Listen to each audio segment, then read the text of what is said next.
લો શેઠ શાહ. મધુ કાકા, તમે ચા લઈને એક કામ કરો, બેસો અહીંયા. ના બેટા, હું તમારી સાથે ના બેસી શકું. બોલો. કાકા, કેમ છે હવે તમારી તબિયત? મારી તબિયત હવે થોડીક સારી છે બેટા. અને હા, ડૉક્ટરે તમને જે દવા આપી છે ને એ ટાઈમસર લેતા રહેજો પાછા.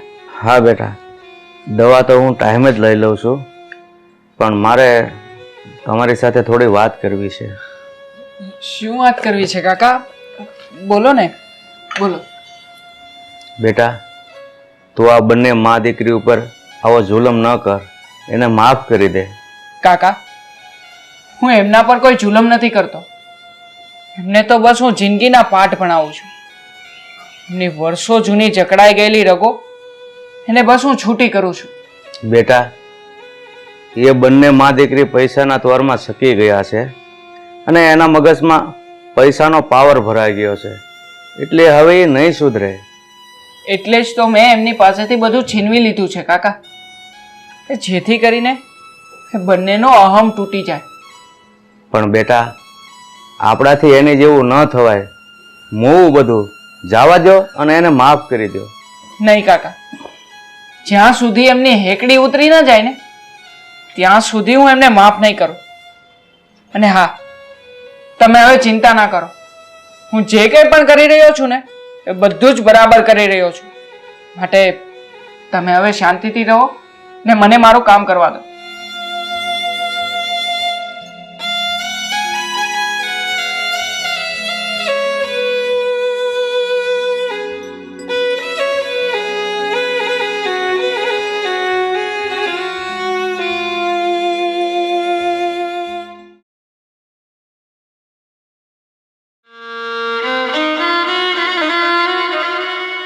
મમ્મી, હવે તો હદ થઈ ગઈ છે.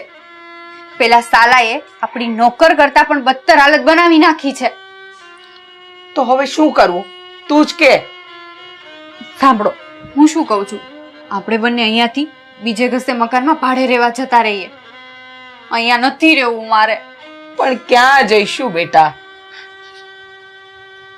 મમ્મી, તમને ખબર હોય તો આ શહેરમાં તમારી કઝિન બહેન રહે છે, ત્યાં આપણે થોડો સમય રહેવા જતા રહીએ. અને પછી તો પાછું આપણે અહીં જ આવવાનું છે ને? ના, નથી આવવાનું આપણે અહીંયા હવે પાછું. ત્યાંથી આપણે કોઈ ભાડાનું મકાન શોધી લેશું અને ત્યાં રહીશું. મમ્મી, આ ઘર તો હવે આપણું રહ્યું નથી તો અહીંયા આવીને શું ફાયદો? તારી વાત સાચી છે બેટા. એમ પણ આ ઘરમાં રહીને પેલા હરામખોરની આપણે ગુલામી જ કરવી છે ને, એના કરતાં તો આપણે ભાડાના ઘરમાં જ સારા. મમ્મી, અત્યારે મોકો સારો છે, ત્યારે બધા સૂઈ ગયા હશે. ચલો આપણે આપણા કપડાં પેક કરીને અત્યારે નીકળીએ. હા સારું, તું બેગ પેક કરી લે.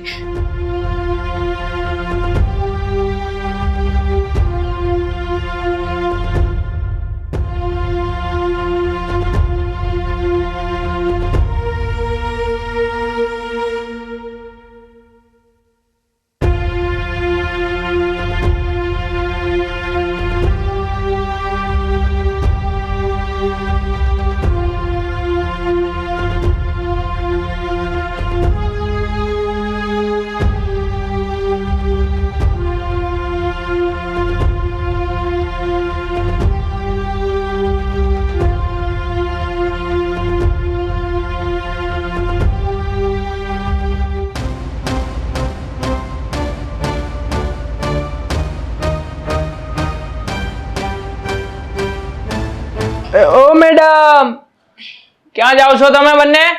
હે? અમારે આ ઘરમાં નથી રહેવું. અમે લોકો આ ઘર છોડીને જઈ રહ્યા છીએ. જ્યાં સુધી તમને લોકોને હું ના કહું ને ત્યાં સુધી તમારે ક્યાંય જવાનું નથી. મારી મરજી વિરુદ્ધ તમારે લોકોએ આ ઘર તો શું પણ તમારા રૂમની બહાર પણ નીકળવાનું નથી. ચાલો નીકળો અહીંયાથી. અરે પણ અમે તને કહ્યું ને કે અમને આ ઘરમાંથી જવા દે.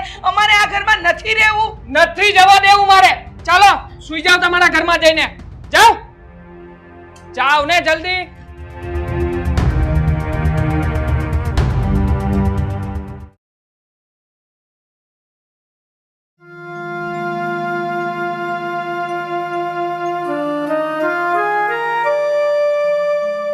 સાસુજી જરા સરખી રીતે, હા, કે ડાઘા ના રહી જાય.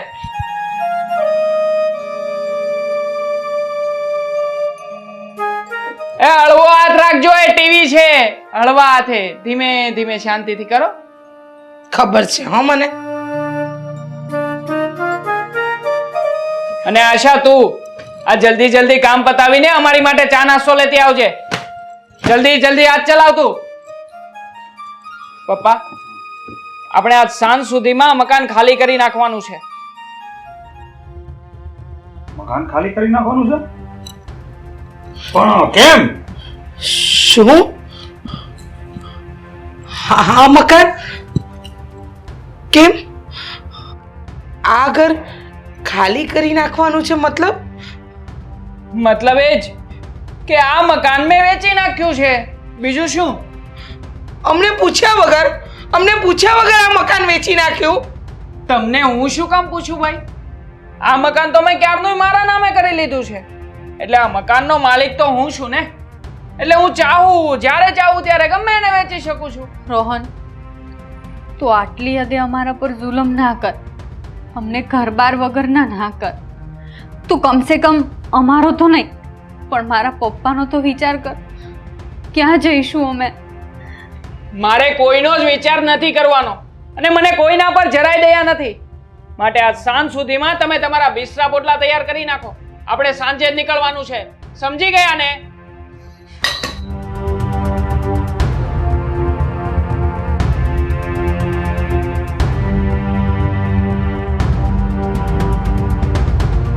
એ ભગવાન, તે આ કેવા દિવસો બતાવ્યા.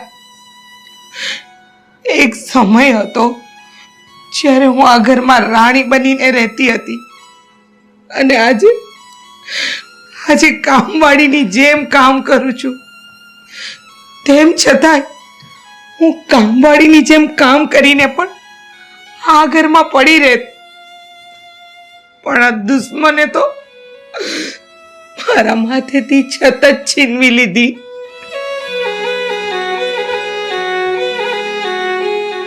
હશે હવે, જવા દે આ બધું. આપણે જે કરીએ ને એ આપણે ભોગવવું જ પડે. આજ સુધી તે તારા સાવકા બાપને ઘરમાં નોકર બનાવીને રાખ્યો. આ એના જ નિહાકા તને નડ્યા છે. હવે ભોગવો બેઠા બેઠા. હું શું કહું તમને? તમે રોહનને વાત કરો ને, એને કહો ને કે આ ઘર ન વેચે, આપણને આ ઘરની બહાર ન કાઢે. નહીતર આપણે ઘર બહાર વગર રહીશું ક્યાં? જો તું, હું કઈ રોહનને સમજાવવાનો નથી અને હું રોહનને સમજાવું ને તો એ મારી વાત માને એમ પણ નથી. એટલે ભલાઈ એમાં જ છે કે આપણે આપણા બિસ્તરા પોટલા પેક કરો અને નીકળવાની તૈયારી કરો અહીંથી.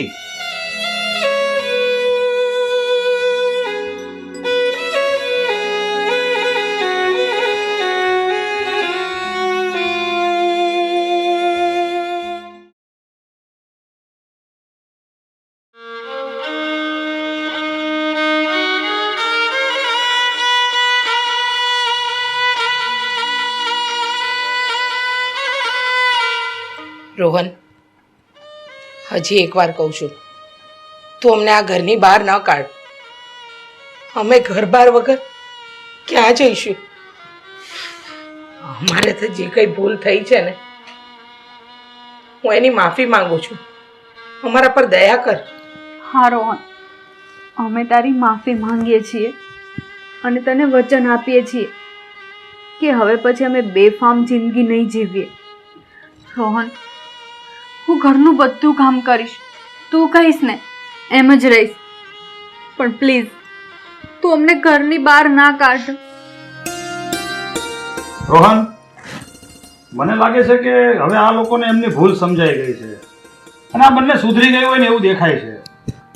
એટલે આ બધું જે હોય જવા દે અને આ બધું આપણું નાટક હવે બંધ કર. નાટક? હા, નાટક. હું અને રોહન ફક્ત એક નાટક જ કરતા હતા. આ રોહને મારી પાસેથી આ ઘર અને કંપની જે છીનવી લીધું ને, આ બધું ફક્ત એક નાટક જ હતું.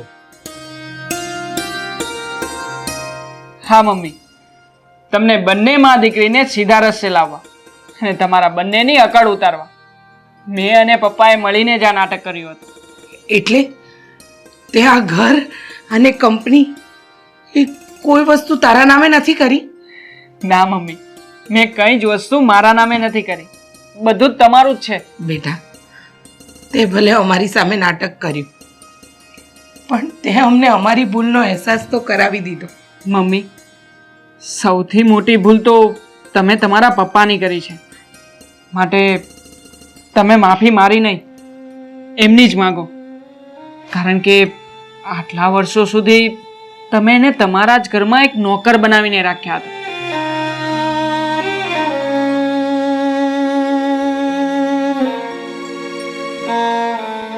બાપુજી, મને માફ કરી દેજો. ભલે તમે મારા સગા બાપ નહોતા, પણ બાપ તો છો ને. મારે આ ઘરમાં તમને ઇજ્જતપૂર્વક રાખવા જોઈએ. એની જગ્યાએ મેં તમને નોકર બનાવીને રાખ્યા. માફ કરી દેજો બાપુજી. કાંઈ વાંધો નહીં બેટા, જે થયું એ બધું જ ભૂલી જાઓ. અને બસ મારી તો એવી ઈચ્છા છે કે હવે બધા સંપીને રહો.